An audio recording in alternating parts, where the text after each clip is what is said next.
से जेई में पूछे हुए कुछ राउल्ट्स लॉ पे प्रॉब्लम को सॉल्व करते हैं।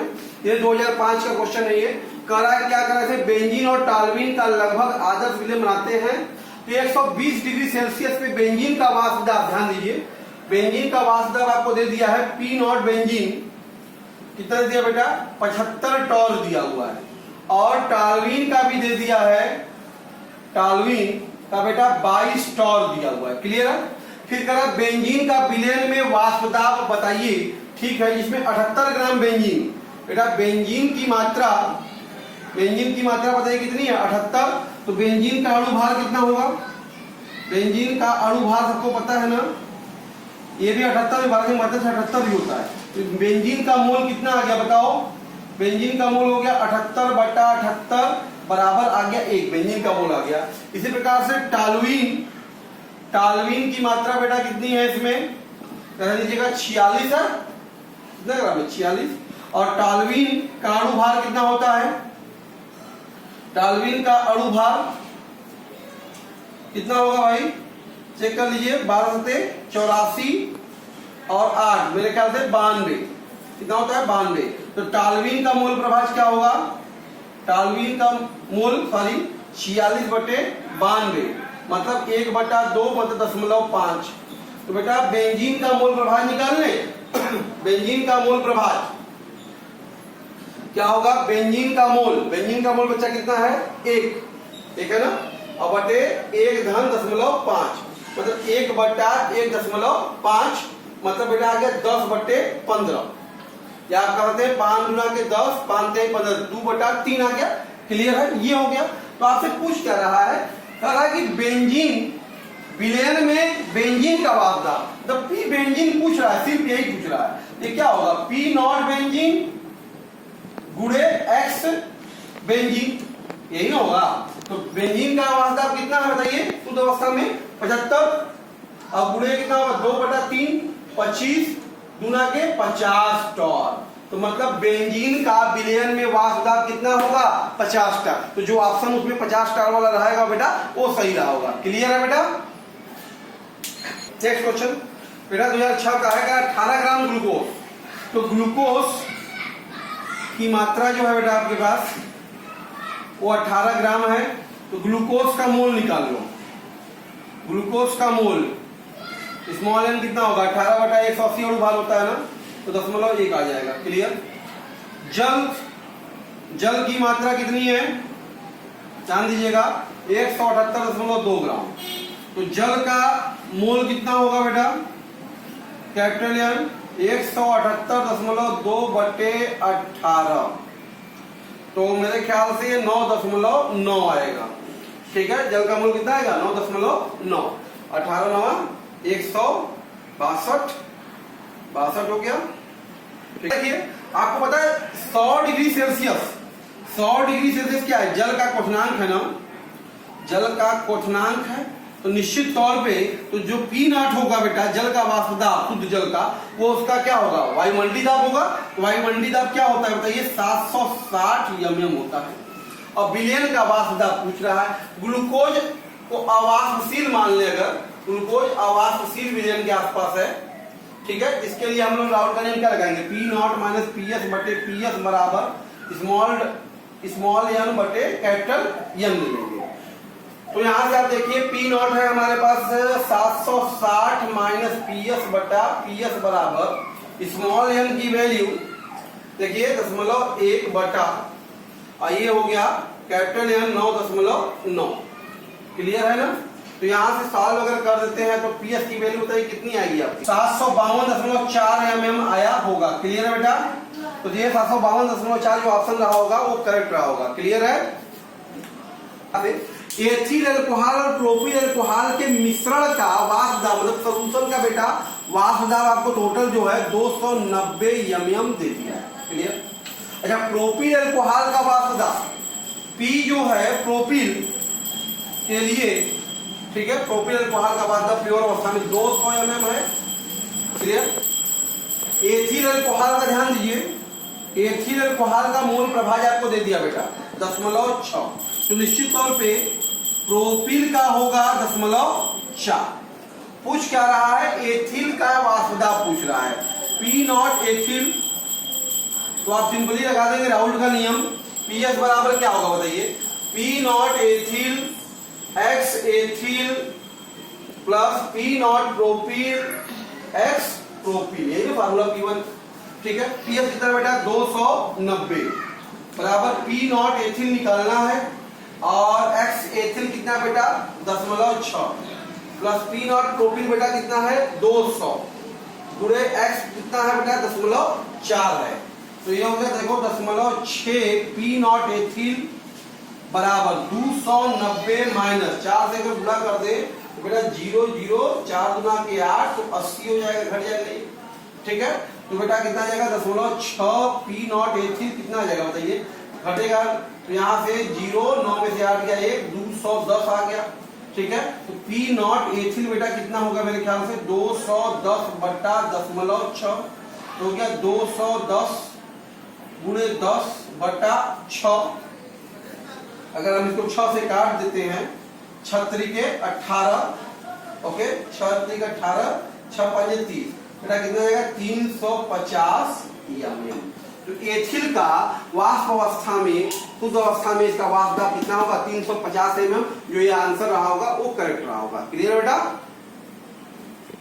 देखिए बेटा नेक्स्ट क्वेश्चन है 2008 का, 80 डिग्री सेल्सियस पे शुद्ध द्रव ए का वाष्प दाब मतलब PA0 जो है 520 mm है और बी का भी शुद्ध अवस्था में वाष्प दाब PB0 बेटा वो 1000 mm है। क्लियर है।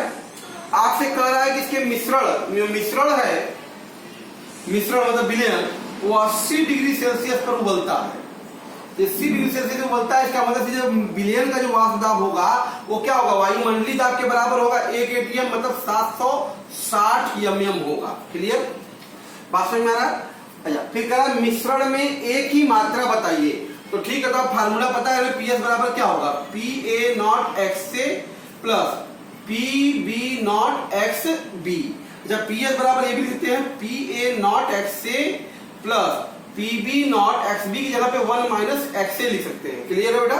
तो यहां से अगर हम देखें वैल्यू रख दिया जाएगा पीएस का, तो पीएस की वैल्यू बताइए कितना 760 बराबर PA0 कितना बेटा 520 ये हो गया XA प्लस PB0 बेटा कितना है 1000 ना है 1000 और 1 माइनस क्या हो गया XA। क्लियर है ना। यहां से तो ये हो गया 760 बराबर 520 XA प्लस 1000 माइनस 1000 XA।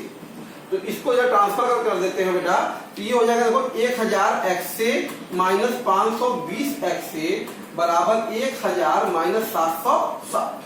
तो बेटा कितना हो जाएगा 0 से 0 10 में से 2 गया 8 9 में से 5 गया 4 480 XA और यहाँ 0 0 10 में से 6 गया 4 और 9 में 7 गया 2 240 बेटा। तो XA बराबर कितना आ गया 240 बट्टा 480 1 बट्टा 2 तो XA बराबर बेटा 0.5 अंश होगा।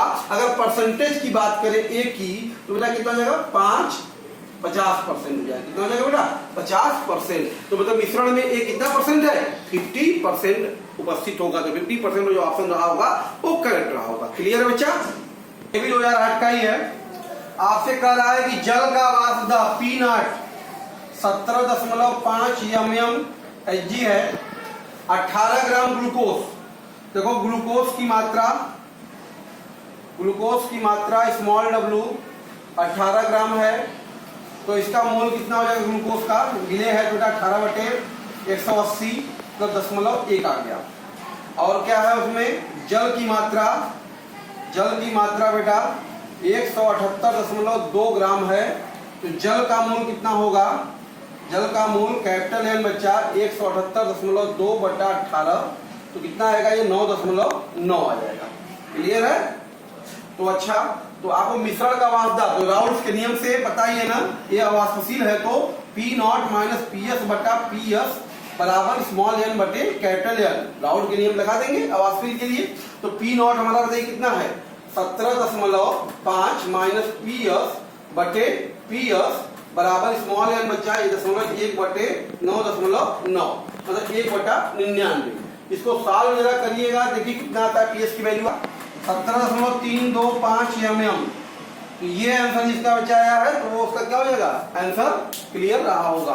बात समझ में आ रहा है, सिंपल था। नेक्स्ट क्वेश्चन 2009 का है, बहुत अच्छा है। कह दो द्रव x और y आदर्श विलयन बनाते हैं। देखो इसमें x का मोल यह नाप x जो 1 है और यह नाप y बेटा 3 है, तो विलयन का जो वाष्प दाब है PS वो 550 mm है। तो बेटा x का मोल प्रभाष क्या होगा, x ऑफ x बताइए कितना होगा, 1/4 होगा। तो x ऑफ y का मोल प्रभाष कितना होगा बेटा, 3/4 होगा। क्लियर है।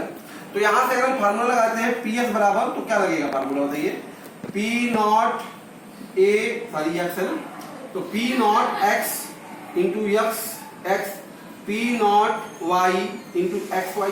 तो वैल्यू रख देते हैं बेटा, समीकरण हमारे सामने बन गया है 550 बराबर, इसकी वैल्यू 1/4 है, तो 1/4 Px0 प्लस 3/4 P0y। 4 को इधर भेज दे बेटा तो कितना हो जाएगा, 0 4 पंजे 20, 4 पंजे 20 2 22, 2220 बराबर आ गया Px0 प्लस 3 Py0। समीकरण नंबर 1 बन गया। अच्छा अब क्या कर रहे हैं आपसे, यदि उसी ताप पर देखो अगर एक मोल y का और मिला दे तो क्या होगा बेटा, तो अब y का मोल क्या हो जाएगा, Ny कितना हो जाएगा, पहले 3 था अब 1 मिलके 4 हो गया। तो ऐसी स्थिति में विलयन का वाष्प दाब जो है 10 mm और बढ़ गया। मतलब पहले जो था हमारे पास वो 550 था जो, अब उसमें क्या हो गया 10 की वृद्धि हो गई, तो बेटा अभी हो गया 560 mm हो गया। तो ऐसी अवस्था में तो मोल प्रभाव भी बदल जाएंगे ना। तो बताइए x का मोल प्रभाव कितना आएगा बताइए, तो ये कितना है बेटा 1 है और ये हो गया 4 मिलके मतलब 1/ये हो गया 5। और इसी प्रकार से y का कितना होगा बेटा, कितना हो जाएगा 4/5।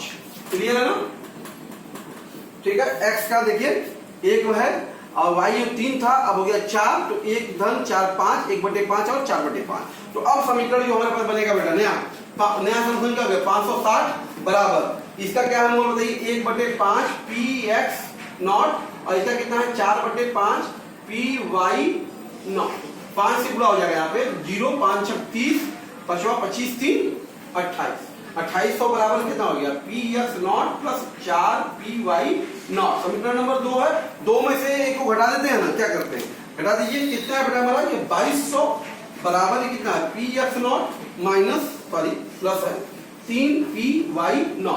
घटा दो तो माइनस माइनस माइनस, ये कैंसिल हो गया 28 में से 22 हो जाएगा, कितना हो जाएगा 600 बराबर ये Py0।